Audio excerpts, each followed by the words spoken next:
আমরা শিক্ষক বলে কি আমাদের কোনো মৌলিক চাহিদা থাকবে না, আমাদের কোনো মানে বেসিক নিডস থাকবে না, তাহলে আমরা সার্ভাইভ করব কিভাবে?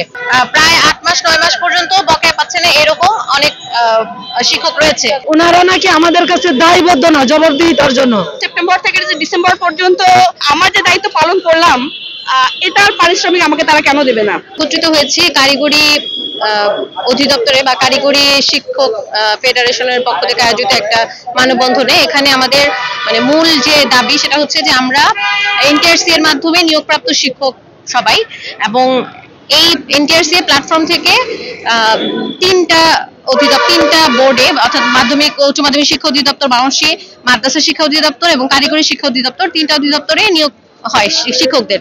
তো সেক্ষেত্রে আমরা কারিগরি শিক্ষা অধিদপ্তরে নিয়োগ পেয়েছি, কিন্তু আমরা কিন্তু একই প্ল্যাটফর্ম থেকে একইভাবে পরীক্ষা দিয়ে তারপরে হচ্ছে মেধা তালিকে তাদের সাথে পাল্লা দিয়ে আমরা নির্বাচিত হয়েছি শিক্ষক হিসেবে। কিন্তু কারিগরি শিক্ষা অধিদপ্তরে মানে তাদের কার্যক্রম এত মানে ধীর গতিতে তারা করে যে তাদের শিক্ষকদের এমপিও প্রদান করতে করতে তাদের দেখা যায় যে 4 মাস 5 মাস 6 মাস এমনকি 15 মাস পর্যন্ত লেগে যায়। পঞ্চম গণবিজ্ঞপ্তিতে 2000-এর মতো শিক্ষক নিয়োগ পেয়েছে, কিন্তু তাদের মধ্যে মাত্র 83 বা 85 জনের এমপিও হয়েছে এই 4 মাসে। কিন্তু এখন পর্যন্ত এই বাকি যে প্রায় 1800 প্লাস শিক্ষক তাদের এমপিও হয় নাই। প্রায় 8 মাস 9 মাস পর্যন্ত বকেয়া পাচ্ছে না এরকম অনেক শিক্ষক রয়েছে। হ্যাঁ, তারপরে হচ্ছে এখানে এমপিওর যে সিস্টেমটা সেটা আগে ছিল যে হার্ড কপি জমা দিতে হবে, এবার করেছে যে সফট কপি হার্ড কপি দুইটাই দিতে হবে। কিন্তু এই যে এমপিও ফাইল প্রদান এটাতেও অনেক বেশি দুর্ভোগে পড়তে হচ্ছে শিক্ষকদেরকে। প্রথম নিয়োগে মাত্র 12,500 টাকা থেকে শুরু করা হয়, যদি বিএড থাকে তাহলে 16,000, যেটা খুবই মানে বর্তমান বাজারে বা একজন শিক্ষক হিসেবে চলার জন্য খুবই কম। এটা সবাই আপনারা বলছেন, কিন্তু তারপরেও কেন এই কারিগরি শিক্ষা অধিদপ্তর এরকম করছে এটা আমাদের আসলে বোধগম্য নয়। আমরা যেন বকেয়াটা পেয়ে যাই, যে অ্যাটলিস্ট আমরা যে 4-5 মাস 6 মাস 7 মাস কষ্ট করে চলি সেটা যেন আমরা বকেয়া পাওয়ার মাধ্যমে আমাদের এই সমস্যাগুলো সমাধান করতে পারি। আমরা হচ্ছে পঞ্চম গণবিজ্ঞপ্তিতে নিয়োগপ্রাপ্ত শিক্ষকরা, আমরা 4 মাস যাবত চাকরি করছি, আমাদের এমপিও এখনো হয়নি। আমাদের দাবি হচ্ছে আমাদের দ্রুত এমপিও বকেয়া সহ। এটাই যদি সংক্ষিপ্তভাবে এক কথায় উত্তর দিতে হয় তাহলে দ্রুত এমপিও জানুয়ারির মধ্যে এবং সকল শিক্ষকের এমপিও বকেয়া বেতন সহ আমরা চাই। মিনিমাম একটা কস্ট ধরেন, তাহলে 4 মাসে আমার যে চলতে ফিরতে টাকাটা দরকার হয়েছে সেটা কোত্থেকে আসে? আর তাছাড়া আমি প্রিভিয়াস একটা সরকারি চাকরি করতাম, সেই চাকরিটা ছেড়ে আমি কলেজে আসছি। এখন এখানে এসে যদি আমি 4 মাস যাবত কোনো বকেয়া মানে টাকা পয়সা না পাই, এই মাসে তো আমি চলতে পারতেছি না। আমরা শিক্ষক বলে কি আমাদের কোনো মৌলিক চাহিদা থাকবে না, আমাদের কোনো মানে বেসিক নিডস থাকবে না, তাহলে আমরা সার্ভাইভ করব কিভাবে? ওনারা নাকি আমাদের কাছে দায়বদ্ধ না জবাবদিহিতার জন্য, তাহলে আমরা যাব কোথায়? আমরা যখন স্মারকলিপি জমা দিছি ওনারা আশ্বস্ত করছে যে আপনাদের বকেয়া দেওয়া হবে, কিন্তু যখন এখন এমপিও লিস্ট প্রকাশ করছে মাত্র 83 জনের এমপিও দিছে ওনারা। 1500 জন শিক্ষার্থীর মধ্যে 83 জন কি খুবই বেশি দিছে? যোগদান থেকে ওনারা বেতন দেয় নাই, তাহলে আমরাও কি আরো সন্দেহান যে আমাদেরও যোগদান থেকে বেতন হবে না?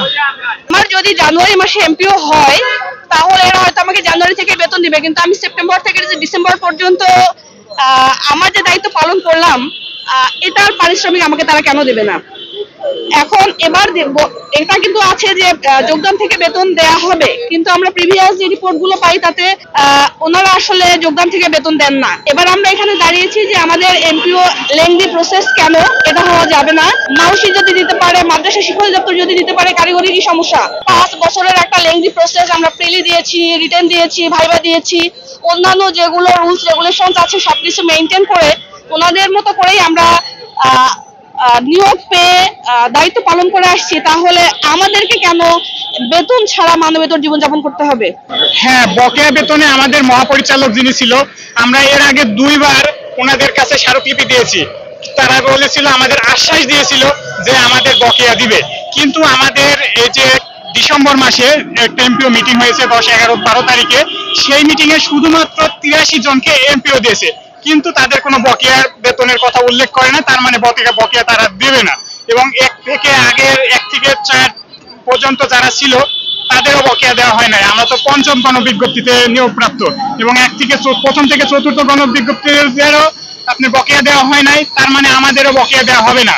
এই ক্ষেত্রে আমাদের সকলের একটাই দাবি যে যেন আমরা জানুয়ারি মাসের ভিতরে আমাদের যতজন শিক্ষক আছেন যারা কারিগরি অধিদপ্তরের মাধ্যমে নিয়োগ পেয়েছেন এবং আমরা সুস্থ সুন্দর একটি পরীক্ষার মাধ্যমে জয়েন করেছি, সেহেতু আমাদের সকলকে যেন এমপিওটা প্রদান করা হয় জানুয়ারি থেকে। এবং যে নীতির কথা বলা হচ্ছে, যে নীতিতে নেই যে হচ্ছে বকেয়াটা দেয়া হয়, সেই নীতিটা এই বৈষম্য বিরোধী দেশকে আমরা এখন সুন্দর একটি দেশে আছি, তো তাহলে এই যে মানে একটা বৈষম্যমূলক একটা নীতি, সেটা যেন চেঞ্জ করা হয়। আমরা সেই দাবিটা করছি যে যাতে এটা না বলা হয় যে আপনারা বকেয়া পাবেন না অথচ কষ্ট করে গেছেন যে কয়েক মাস।